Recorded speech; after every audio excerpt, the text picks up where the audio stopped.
Bonjour et bienvenue sur Chef. Je suis Sophie Plumer, votre hôte. Avec Chef, je dresse des portraits de femmes et d'hommes engagés dans leur entreprise, passionnés par l'intelligence collective et qui accompagnent leurs équipes de manière positive. Chef, c'est le podcast de ceux et de celles qui sont convaincus que, comme moi, bienveillance et performance sont indissociables.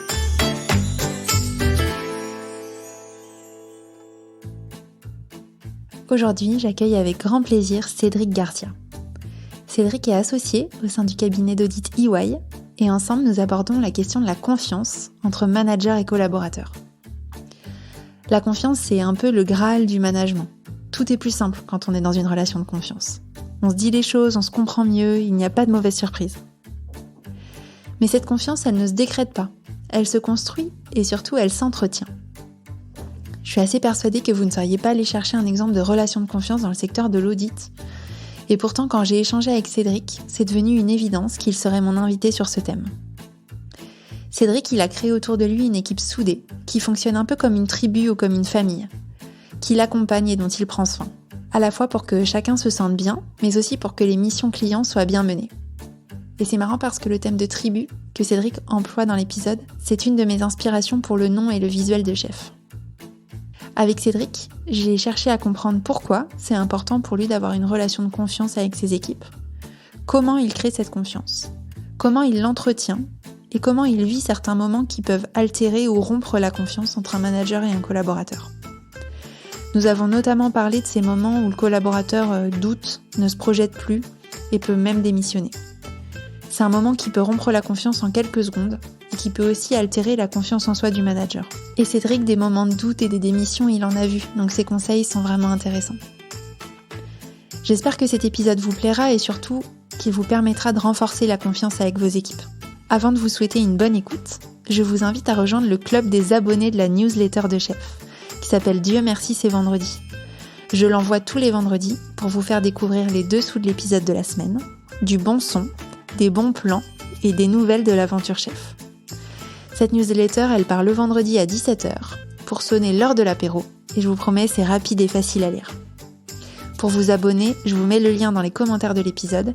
Vous pouvez aussi la retrouver sur le site chef-fe.fr. Je vous souhaite une bonne écoute de ma conversation avec Cédric Garcia et je vous retrouve en fin d'épisode pour le débrief. Bonjour Cédric, bienvenue sur Chef. Bonjour Sophie. Alors Cédric, on est bien installé avec une vue magnifique sur Paris. Je te remercie de m'accueillir dans vos locaux. Cédric, donc t'es associé au sein du cabinet de conseil EY. Et avec toi, je vais découvrir un peu les dessous du monde de l'audit. L'audit est connu pour être une école après l'école, un secteur dans lequel on apprend beaucoup, dans lequel on travaille aussi beaucoup, exigeant, que l'on quitte parfois après quelques années pour trouver un poste plus stable. L'audit est aussi connu pour avoir une culture managériale particulière, avec un cadre assez précis, assez normé, un système de promotion très régulier, quasi annuel en fait. Et donc bien sûr, si je t'ai invité sur Chef, c'est pas pour que tu me parles du cadre, mais c'est pour que tu me parles de ce qu'il y a sous le cadre, en dehors du cadre, qui sont les personnes qui travaillent dans les cabinets d'audit de ce monde aussi normé. Et je t'ai invité sur Chef pour que tu me parles plus particulièrement d'un thème qui m'intéresse beaucoup, qui est la confiance. Comment on crée une relation de confiance avec ses équipes ? Comment on tisse des liens forts pour fidéliser, accompagner, tirer le meilleur de ses équipes et juste prendre du plaisir au travail et être bien. Pour démarrer, j'ai une question rituelle sur Chef. Quel chef es-tu, Cédric ? Alors, avant de répondre à la question, déjà, je voulais te remercier de m'avoir invité. C'est un plaisir de pouvoir participer à Chef. Donc, chef, c'est pas un mot que j'emploierais puisque j'ai plutôt l'impression de travailler avec une équipe. Donc, je mettrais orchestre après chef. J'ai plutôt l'impression d'être un chef d'orchestre, d'animer, d'encadrer, d'accompagner et de faire en sorte que tous ensemble, on aille dans la même direction. Donc, c'est pas un chef avec des gens qui l'accompagnent, c'est vraiment une équipe et je coordonne cette équipe parce que je suis un peu plus vieux que les autres en général. Voilà comment je me définirais. Ok. Tu as le grade d'associé. Chez EY, c'est le grade le plus élevé de la pyramide.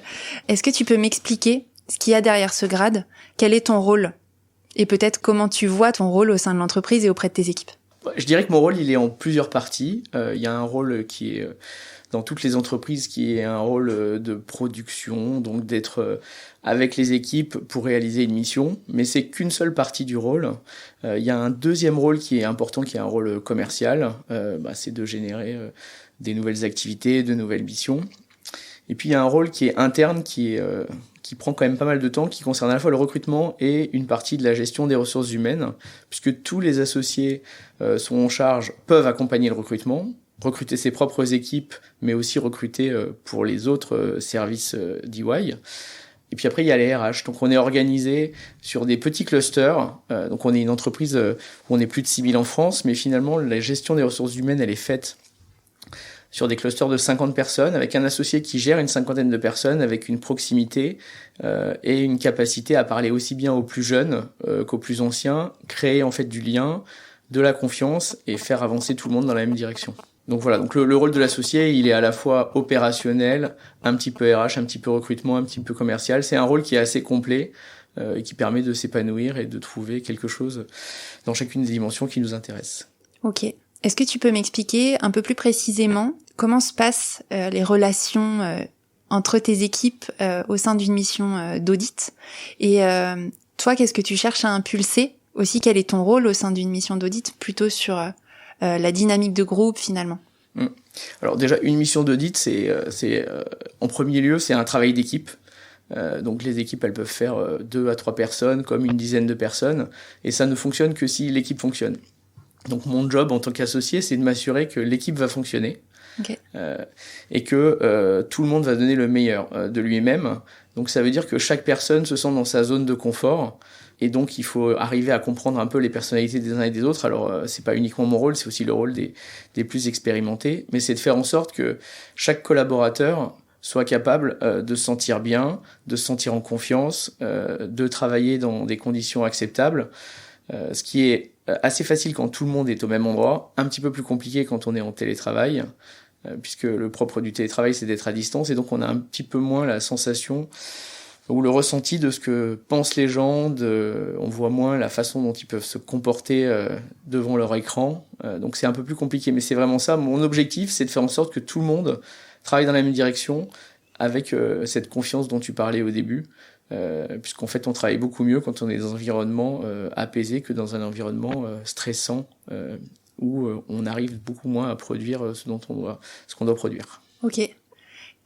Quand tu dis l'objectif, c'est que on s'appuie sur les forces de chacun et chacun se sente bien et donc soit tout en apprenant quand même dans une zone de confort, en tout cas pas que dans une zone de difficulté. Comment au démarrage tu connais les forces et les points de difficulté des uns et des autres? C'est une très bonne question. C'est pas facile, donc on tâtonne au départ. Alors l'avantage des cabinets d'audit, c'est qu'on travaille avec beaucoup de gens, donc on peut travailler quand on est un junior avec beaucoup de seniors différents, et très vite il y a des affinités qui se créent, et on n'essaye pas de casser les affinités. L'objectif, c'est pas d'avoir des gens qui soient employables par tout le monde sur tout type de mission. C'est de commencer à faire travailler les gens un peu au hasard, et ensuite de voir en fonction des affinités ou des compétences. En ce qui me concerne, par exemple, j'ai une très grosse compétence sectorielle, puisque je travaille beaucoup dans le secteur des sciences de la vie. Donc je prends des gens qui ont un intérêt pour le secteur des sciences de la vie, et au fur et à mesure des missions, je vois si ils sont à l'aise sur tel ou tel type de mission, tel ou tel type de relation client, tel ou tel type de fonctionnement avec leurs seniors, parce qu'il y a des seniors qui sont beaucoup plus dans la bienveillance, d'autres qui sont beaucoup plus taiseux. Donc arriver à trouver en fait dans la personnalité de chacun les caractéristiques pour qu'ils soient capables de s'épanouir. Mais au départ, c'est quand même, on te fait travailler tout le monde avec tout le monde pour voir un peu les caractéristiques des uns et des autres, et au fur et à mesure, on essaye de capitaliser sur les atouts, tout en essayant de les faire progresser sur leur zone de faiblesse, parce que sinon ça ne fonctionne pas. Si on travaille que sur les points forts, ça ne va pas marcher. Bien sûr, ouais. Ça veut dire que d'une mission à l'autre, t'as des équipes qui se retrouvent, les gens, avec le temps, en fait, t'as des affinités sur lesquelles tu t'appuies pour gagner du temps et de la performance, etc. Exactement. Dans l'émission. En fait, j'ai l'habitude de dire qu'on fonctionne un peu en tribu. C'est-à-dire que cette tribu, elle se renouvelle puisqu'il y a des juniors qui arrivent chaque année. C'est un métier où on recrute tous les ans un nombre important de juniors. Mais c'est une tribu et il faut que les gens s'entendent bien. Donc on fait travailler les gens ensemble assez vite et on a souvent des équipes identiques d'un client à l'autre. Et ça permet en fait de créer la confiance et d'avancer beaucoup plus vite. Donc c'est vraiment ces affinités qu'on essaye d'abord d'identifier, ensuite de cultiver. Ce qui compte, c'est que les gens se sentent bien, mais qu'ensuite ils aient envie de co-construire. Une mission d'audit, c'est ni plus ni moins qu'un projet, et donc il faut que tout le monde aille dans la même direction et mène ce projet à bien. Et du coup, c'est là où je suis un peu le chef d'orchestre, puisque moi, mon job, c'est de m'assurer que ce projet avance dans la bonne direction, qu'on a mis les bonnes personnes au bon endroit, et qu'on arrive à délivrer ce qu'on a promis aux clients. Ok. Je te propose de rentrer maintenant dans la question de la confiance. J'en parlais en introduction, t'en as aussi reparlé, donc on sent que c'est vraiment au cœur en fait de ta manière de manager. Ma première question, c'est pour toi, ça veut dire quoi avoir une relation managériale de confiance ? C'est très simple, c'est de travailler avec des personnes qui, lorsqu'elles identifieront le moindre problème, mais que ce soit un problème professionnel ou même un problème personnel, elles viendront me voir pour m'en parler, ce qui permet assez rapidement, pour des sujets professionnels, de les traiter, et s'il y a besoin d'ajuster une organisation parce qu'il y a un problème personnel, de s'ajuster. Donc c'est une confiance qui va bien au-delà du cadre professionnel. Il y a deux types de personnes. Il y a ceux qui essayent de faire, qui n'y arrivent pas, mais qui se disent « je vais le faire tout seul pour voir si la personne avec qui je travaille va s'en rendre compte ou si c'est bien, pas bien ». Et puis il y a les gens qui vont se dire « ça je sais pas faire, essayons de le faire ensemble ». Et là c'est beaucoup mieux parce qu'on arrive à co-construire, ça les fait progresser, la fois d'après ils sauront faire. Et donc moi c'est vraiment ça, la confiance, c'est cette capacité à dire ce qu'on sait faire, ne pas faire, identifier les problèmes et échanger plutôt que de rester dans son coin en essayant de faire tout seul des choses qu'on n'est pas capable de faire. Ok. Je pense qu'on comprend bien à quoi ça sert, une relation de confiance. J'aimerais bien prendre le contre-pied qui est qu'est-ce qu'on risque quand on n'a pas une relation de confiance avec des collaborateurs ? Qu'est-ce qu'on risque ? Dans mon métier, on risque de pas être au rendez-vous puisque comme je base essentiellement mon management sur la confiance, si j'ai pas de signaux d'alerte, je vais considérer que tout se passe bien. Et quand le signal d'alerte arrive trop tardivement, on n'est pas du tout au rendez-vous. Donc ça veut dire qu'on n'est pas capable de finir le projet dans les délais, de rendre les délivrables clients au bon moment. C'est pour ça que la confiance, ça se construit et que plus les générations sont jeunes, plus ça prend du temps et plus je m'appuie sur les gens qui sont les managers, les chargés de mission, donc des gens qui ont cette expérience et avec qui j'ai déjà noué cette relation de confiance. Mais c'est vraiment, ça arrive tous les ans de travailler avec des personnes qui fonctionnent pas de cette manière-là et on a des désillusions et après, il faut gérer les problématiques clients. Mais c'est toujours désagréable. Donc c'est pour ça que on essaye a priori d'expliquer la manière dont on travaille, ce qu'on a envie de créer. Après, ça fonctionne pas tout le temps. Ok. Quand on a préparé cet épisode ensemble, tu m'as un peu donné 2 secrets de fabrication d'une relation de confiance, en tout cas que toi tu utilises avec tes équipes. Si t'acceptes, je vais me permettre de les dévoiler. Le premier secret que j'ai compris, c'est le soutien et l'écoute. On vit dans une période où beaucoup de personnes se posent des questions sur le rôle de la société, le sens de leur vie, etc. Remettent aussi beaucoup en question leur activité professionnelle. Moi qui viens aussi d'une société de services, puisque j'ai travaillé 10 ans dans un cabinet de conseil, un peu comme l'audit, ce sont des secteurs qui sont très fortement impactés par cette quête de sens. Comment toi tu réagis face à un collaborateur, donc post-Covid mais même pré-Covid, la quête de sens c'était déjà une question avant, mais comment tu réagis face à un collaborateur ou une collaboratrice qui doute, qui est démotivé, qui a des envies d'ailleurs ? Alors avant de répondre à ta question, je vais peut-être faire un petit retour en arrière sur la manière dont je vois l'évolution des collaborateurs chez nous. C'est que on sait très bien que la plupart des gens ne resteront pas toujours chez nous. C'est un peu l'école après l'école, ce que tu disais en préambule. Donc aujourd'hui, on n'est plus dans cette logique, et moi absolument pas, de se dire il faut garder les gens le plus longtemps possible, même si ils sont pas heureux chez nous. Nous, ce qu'on souhaite avoir, c'est des gens qui sont épanouis, et le jour où ils sont plus épanouis, on les aide à trouver à l'extérieur, puisque ça devient des alumni, des gens avec qui on continue de travailler. Donc une fois qu'on a ce postulat, quand il y a des gens qui ont des problèmes, l'idée c'est vraiment de comprendre pourquoi ils se sentent pas bien. Si la quête de sens, on peut y répondre parce que en interne, on a une fondation, on a On fait aussi, on travaille pour des organismes sans but lucratif. Donc, est-ce qu'en interne, cette quête de sens, elle peut être nourrie, merci. Et si c'est pas le cas, d'essayer de les aider, mais même de les aider à se repositionner pour voir ce qu'ils pourraient faire à l'extérieur, comment ils pourraient avancer, et puis après utiliser notre propre réseau. Donc ça sort assez vite du cadre pur EY pour aller sur la suite de la relation de confiance, qui n'est pas une relation de confiance sur le professionnel, mais qui est une relation de confiance dans son intégralité. Et donc, c'est vrai que moi je travaille beaucoup avec des alumni d'EY, donc des gens avec qui je travaillais pendant 4, 5, 6 ans, qui sont partis parce qu'ils ne trouvaient plus leur place ou ils avaient envie de faire autre chose. On a gardé ce lien et donc on continue à travailler ou à être amis, mais c'est vraiment une relation qui est dans la durée. Et donc, l'épisode EY, c'est un épisode de la vie professionnelle, mais c'est pas optimisé, c'est pas optimisé pour EY, c'est optimisé pour le collaborateur. Ok. Donc quand un collaborateur vient te voir pour te dire je doute, je sais pas si le métier m'intéresse toujours, etc. Déjà, moi je trouve que quand il vient te voir, c'est déjà une marque de confiance. C'est sûr. Et donc ça m'intéresse de savoir peut-être comment tu réagis et comment t'en arrives là à ce que la personne vienne te voir pour te dire ça et puis se livrer sans se sentir en danger ou se dire qu'elle perd sa place, sa promo, son augmentation ou je ne sais pas. Ouais, c'est une très bonne question. Le point de départ, c'est qu'en fait, il n'y a jamais de sanction. Et le deuxième sujet, c'est quand même qu'il y a un niveau de confidentialité qui est assez fort. C'est-à-dire que parfois, on peut échanger sur des problématiques personnelles sans que j'échange avec mes autres associés ou que ça soit des points qui soient évoqués en réunion d'évaluation ou de choses comme ça. Ça, c'est le premier sujet. Et le deuxième, c'est que j'ai l'impression de répéter ce que j'ai déjà dit, mais comme on est dans une relation de confiance, c'est à double sens. C'est-à-dire que moi, je leur fais confiance pour me remonter des sujets, mais eux, ils ont confiance en moi pour les accompagner, mais aussi le jour où ils en ont marre et qu'ils démissionnent, ils veulent pas me mettre dans une position inconfortable en me disant du jour au lendemain, on va plus travailler ensemble parce que j'ai démissionné. Et donc, très souvent, en avance de phase, parce qu'on a co-construit une relation, ils viennent me voir en me disant voilà, je me sens plus très bien, est-ce que je peux faire autre chose chez EY ou est-ce que je vais faire autre chose ailleurs? Et on travaille dans la durée, donc ça dure 2, 3, 4 mois.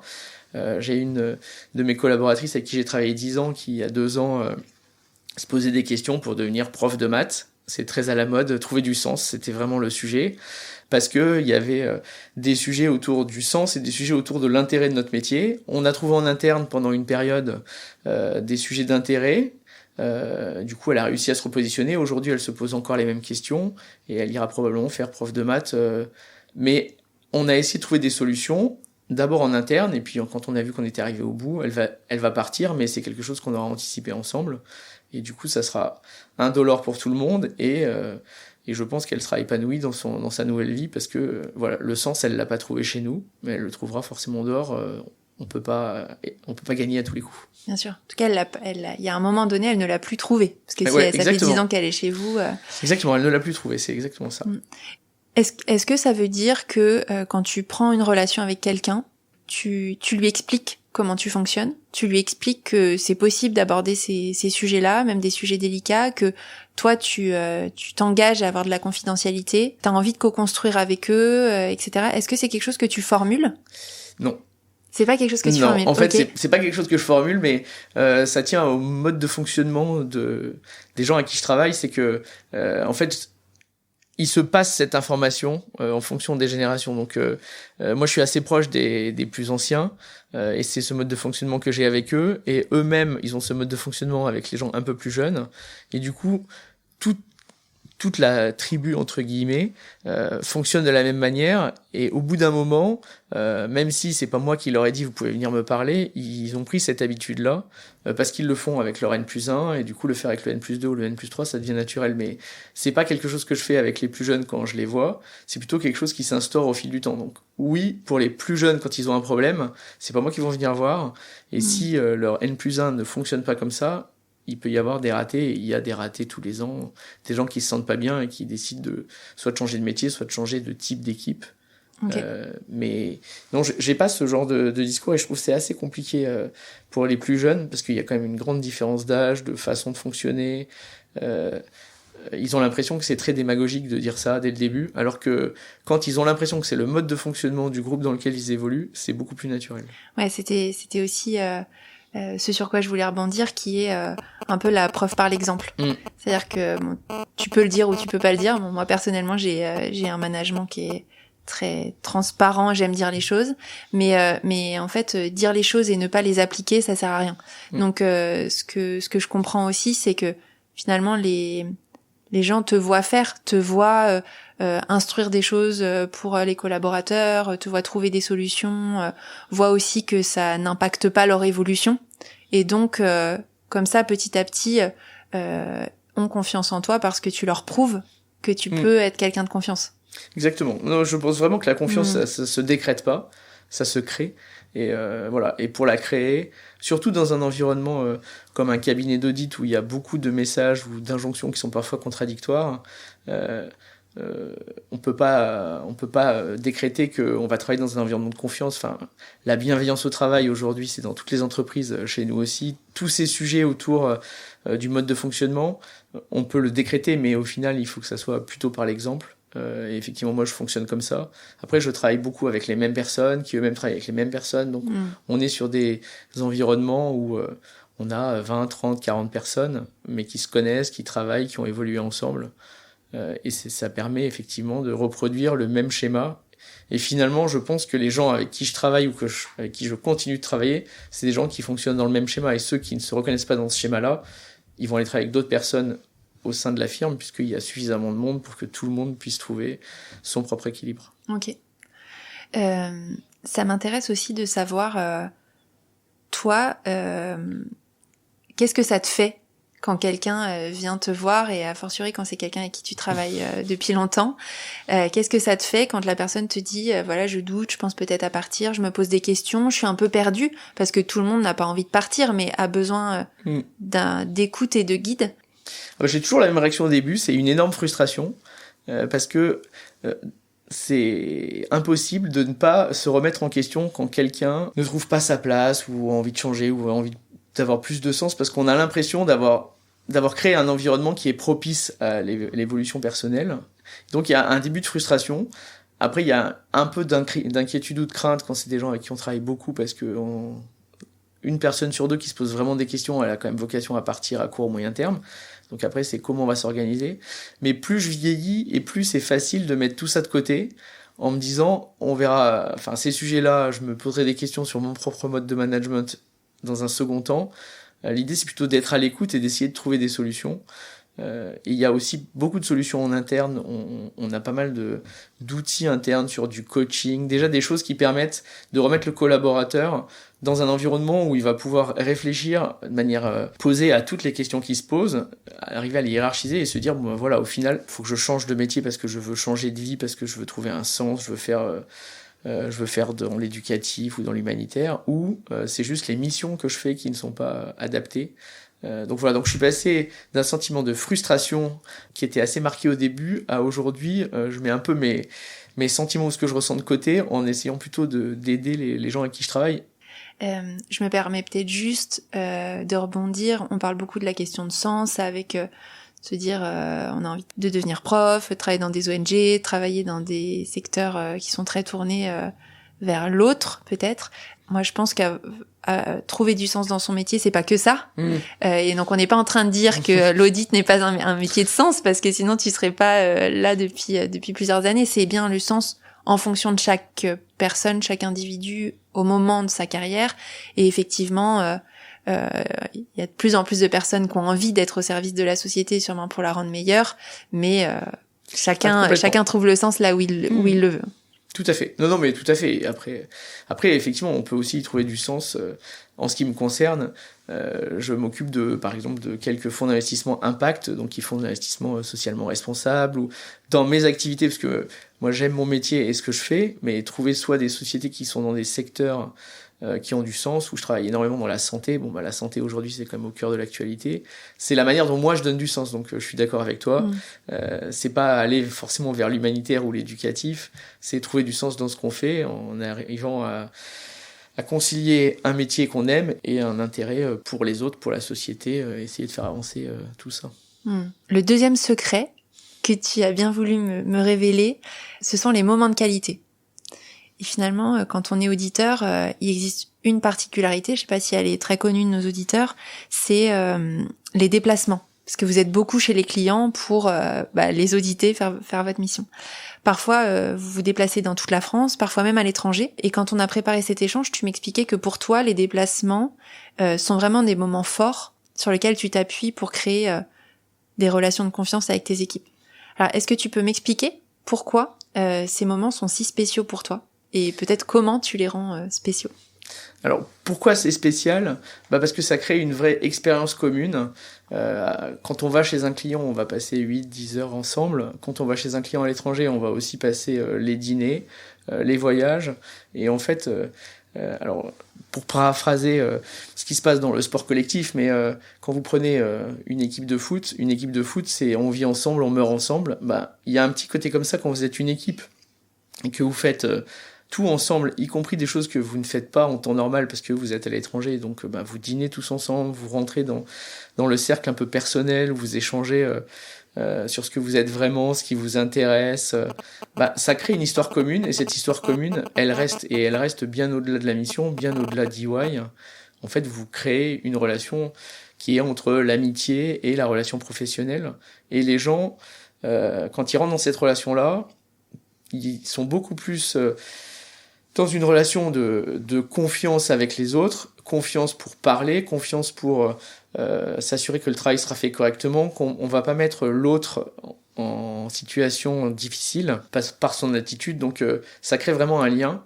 Et après, comment est-ce qu'on crée ce lien ? C'est vrai que avoir des moments de qualité, ce que tu disais, donc des dîners, des moments où on sort du cadre, tout en étant avec ses collègues, ça permet de générer ces moments de qualité où ça crée du souvenir et puis un sentiment d'appartenance à une équipe, à une entreprise. Et c'est ce sentiment d'appartenance qui est très fort, puisque quand on appartient tous à la même structure, on a envie d'aller tous dans la même direction et il y a une solidarité qui se crée. Alors que quand on est un individu dans une équipe avec sa propre tâche à réaliser, on va la réaliser, puis après on va pas aller donner un coup de main à son voisin parce qu'on n'a pas l'impression de participer à un projet. Et c'est vrai que ces moments de qualité, ça permet à tout le monde d'aller dans la même direction, de participer à un projet collectif, et finalement on retrouve les bases du collectif, du sport collectif, où on est une équipe et où chaque membre individuellement peut faire des belles choses, mais c'est la collectivité qui va faire avancer le projet, et c'est parce qu'on est tous ensemble que ça marchera mieux que la somme des individus. Et ça, c'est vraiment quelque chose qui est très important dans tous les métiers où il y a des équipes, et le métier de l'audit, c'est un métier où l'équipe est fondamentale. Oui, ça permet un peu de casser la carapace, en fait, de plus être juste l'auditeur dans telle équipe, mais d'être Cédric, d'être Sophie, et de savoir qui est vraiment la personne qui s'assoit à côté de moi tous les jours. Exactement, et puis ça permet aussi d'échanger sur des sujets périphériques, mais qui ont un impact sur le travail, des problématiques personnelles qu'on pourrait avoir, ou même un vécu qui a un impact sur sa façon de se comporter dans le travail, dans la vie. Donc ça permet de connaître les gens réellement, et pas juste d'avoir un collaborateur qui exécute une tâche dans un cadre précis. Ok. Tu sais comment tes collaborateurs vivent les déplacements de leur côté ? Je pense qu'ils les vivent bien. Alors déjà, comme je suis de plus en plus vieux, j'y vais de moins en moins. Donc ils les font sans moi, et je vois que ça perdure. C'est-à-dire que, pour prendre un exemple, les frontières américaines se sont réouvertes le 8 novembre. Le 9 novembre, j'avais quand même plusieurs équipes qui sont parties aux États-Unis. Alors ça faisait 2 ans qu'on n'avait pas le droit d'y aller, parce qu'il y avait des besoins professionnels de certains clients qui avaient des filiales aux États-Unis, mais aussi parce que ça permettait de changer de cadre, de retrouver cette cohésion, cette vie en groupe, et ça permet aux équipes, quand elles reviennent, d'être beaucoup plus soudées. Donc mes managers ont emmené les équipes aux États-Unis avec exactement le même état d'esprit, Donc je pense que ça perdure. Et puis après, c'est vrai que faire la fête ensemble de temps en temps, c'est quelque chose aussi qui permet de créer du lien et de se voir dans un cadre professionnel, dans un cadre un peu plus amical et dans un cadre festif. C'est l'intégralité. On a l'impression de vivre tous ensemble pendant un moment privilégié. Pardon.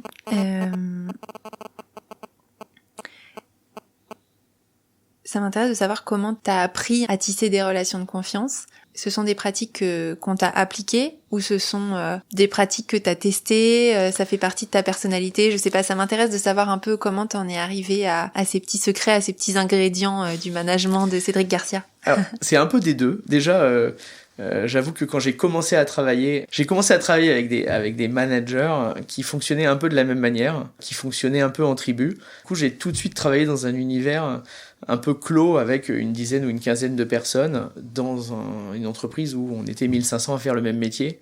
Et j'ai trouvé que ça fonctionnait bien parce que moi, je me sentais extrêmement à l'aise pour dire ça j'aime pas, pour changer de type de client. Et ça crée un lien assez fort même avec des gens qui sont notre N+2, notre N+3. Ensuite, j'ai complètement changé d'activité, d'environnement, mais j'ai réappliqué cette façon de fonctionner et je me suis rendu compte que, effectivement, ce que j'avais vécu, c'était ce qui me convenait le mieux et donc j'ai continué, puis après j'ai expérimenté. Les voyages à l'étranger, j'en ai fait très peu quand j'étais dans les plus jeunes années, donc je me suis rendu compte que c'est quelque chose qui fonctionnait bien pour souder un groupe. Donc voilà, c'est un mélange entre quelque chose que j'ai appris avec mes premiers managers et ma façon de manager aujourd'hui. Mais plus on est dans une grande structure, ce qui est notre cas, plus il faut faire du micromanagement et ça je l'ai appris dès le début parce que j'ai travaillé avec des gens qui faisaient du micromanagement et j'avais des copains qui travaillaient avec d'autres gens où ils n'étaient pas micromanagés entre guillemets et ils n'étaient pas du tout à l'aise et quand on avait des formations tous ensemble je me rendais bien compte qu'ils n'étaient pas très épanouis donc ça m'a permis de m'épanouir et du coup j'ai reproduit une partie de ce que j'avais vécu en essayant après de le mettre un peu à ma sauce. Quand tu dis micromanagement, c'est vraiment management de proximité. C'est manager de proximité, c'est de considérer chaque personne individuellement et pas une masse où j'ai besoin de 3 personnes. Bon, je prends 3 personnes, je les fais travailler, puis après je les... Voilà. Et plus la société est grosse, plus il y a un risque de pas du tout gérer les gens comme des ressources et pas comme des personnes. Et ça, je l'ai vécu aussi quand j'étais plus jeune et j'ai pas du tout apprécié... même si on a des rewards, on nous remercie, etc. Mais on voit bien qu'on est là parce qu'on a besoin de nous, mais demain, il y aurait quelqu'un d'autre qui aurait fait la même chose. Et ça, c'est pas du tout quelque chose que j'ai apprécié, donc j'essaye de absolument pas reproduire ce schéma, et donc, de faire du comment t'as dit, du management de proximité. De proximité, voilà. Individualisé. Cédric, on arrive à la fin de notre échange. Est-ce que tu as peut-être des conseils donc que tu nous as pas déjà livrés pour les chefs qui nous écoutent, donc qui sont managers, parfois jeunes managers, parfois managers plus expérimentés, chefs d'entreprise, leaders dans des formes diverses et variées, pour les aider à créer ou à renforcer la relation de confiance qu'ils ont avec leurs équipes? Alors, je sais pas si j'ai un conseil ou un message. Moi, mon point, parce qu'on a beaucoup parlé de confiance, alors je suis auditeur, donc il y a une phrase qui est quand même assez clé dans mon métier, c'est la confiance n'exclut pas le contrôle. C'est que la confiance, c'est très bien, ça se construit, mais il y a un moment, et d'autant plus dans mon métier, où il faut s'assurer que cette relation de confiance, elle fonctionne, et donc on est bien obligé à un moment de rentrer dans un niveau de détail suffisant, même avec des gens avec qui on a l'habitude de travailler, et s'assurer régulièrement que tout ça fonctionne et qu'on n'est pas en train de passer à côté d'un énorme problème parce que on a l'impression de travailler avec des gens qui font ce qu'on a l'habitude de faire nous-mêmes. Donc voilà, donc c'est vraiment la confiance n'exclut pas le contrôle, c'est aussi un de mes leitmotifs. Donc c'est vraiment et puis c'est une relation à double sens, donc c'est la confiance dans les gens avec qui on travaille, ça permet de se reposer sur eux, mais à contrario, il faut qu'ils aient confiance en nous, pas sur les mêmes sujets, mais sur des sujets qu'on a évoqués précédemment, de problématiques qu'ils rencontrent et d'être capable de les traiter tous ensemble. Ouais, et c'est important ce que tu dis, la confiance n'exclut pas le contrôle, à la fois dans ton métier au quotidien, s'assurer quand même que le job est fait, et parfois poser des questions parce que par habitude on oublie, on va à la facilité ou autre. Et moi ce que j'aime bien faire aussi, c'est m'assurer que la relation de confiance, elle est toujours de confiance. C'est-à-dire pas prendre la confiance de l'autre pour acquis dans la durée et donc contrôler aussi ça et réinterroger le niveau de relation que j'ai aussi avec les gens pour m'assurer que je suis pas en train de passer à côté d'un truc, quoi. Ah mais ça c'est très vrai, ouais, complètement. C'est même fondamental et tu as raison de le mentionner, c'est que travailler dans un environnement de confiance qui a dans un seul sens parce que finalement la confiance elle a été cassée de l'autre côté, ça peut créer des très gros problèmes. Donc s'assurer qu'on est toujours dans cet environnement-là, c'est extrêmement important, je suis d'accord avec toi. C'est un peu comme en amour, quoi, ne pas prendre la relation pour acquis sans plus jamais faire d'efforts. Ça s'entretient, quoi. Ah, complètement. Non, mais c'est exactement ça. Ça s'entretient. C'est jamais complètement acquis. Et puis après, voilà, c'est quand même de l'humain avant tout. Et donc, oui, c'est un peu comme une relation amoureuse. Il faut s'assurer que ça continue à bien se passer et que tout le monde y trouve son compte. Merci beaucoup, Cédric. Merci à toi, Sophie. Alors, que retenez-vous de mon échange avec Cédric ? De mon côté, je me suis noté plusieurs ingrédients pour créer une relation de confiance avec ses équipes. Le premier ingrédient, et celui qui m'a le plus marqué parce que je pense que c'est vraiment un ingrédient auquel j'accorde beaucoup d'importance, c'est la confidentialité. Si vous savez que ce que vous dites à votre manager est répété au N+1 ou au N+2 à la RH, éventuellement traité en comité d'évaluation, forcément vous allez faire très attention à ce que vous allez dire et vous n'allez pas vraiment vous confier à votre manager. C'est pareil pour vos équipes. Donc je pense que c'est vraiment important de les rassurer sur le fait que les informations qu'ils vous donnent vont rester confidentielles et éventuellement de leur expliquer les personnes à qui vous allez devoir communiquer ces informations-là. Je pense notamment à une situation que j'ai vécue personnellement de quelqu'un qui m'avait livré ses problèmes de santé. Il s'était confié à moi et m'avait demandé de ne pas en parler. Je lui avais dit que je garderais vraiment l'information confidentielle, mais qu'il me semblait important d'en parler à une ou deux autres personnes. Et on avait défini ensemble quelles allaient être ces personnes, qui leur dirait, quand est-ce qu'on leur dirait et comment on leur dirait.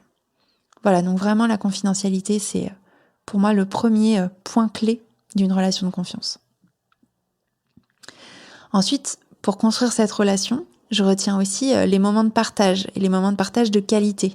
Notamment les moments de partage dans lesquels on quitte le costume de professionnel, dans lesquels on lève les barrières hiérarchiques, on se parle vraiment d'égal à égal.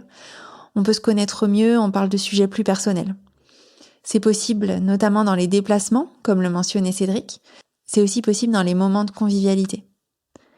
Quand j'étais manager, j'aimais aussi parfois changer de cadre de travail avec mes équipes. Parfois, au lieu d'être au bureau ou en télétravail, on allait travailler ensemble dans un espace de coworking, ou alors on faisait nos réunions dans un café. Ça casse tout de suite les codes habituels et ça fait du bien.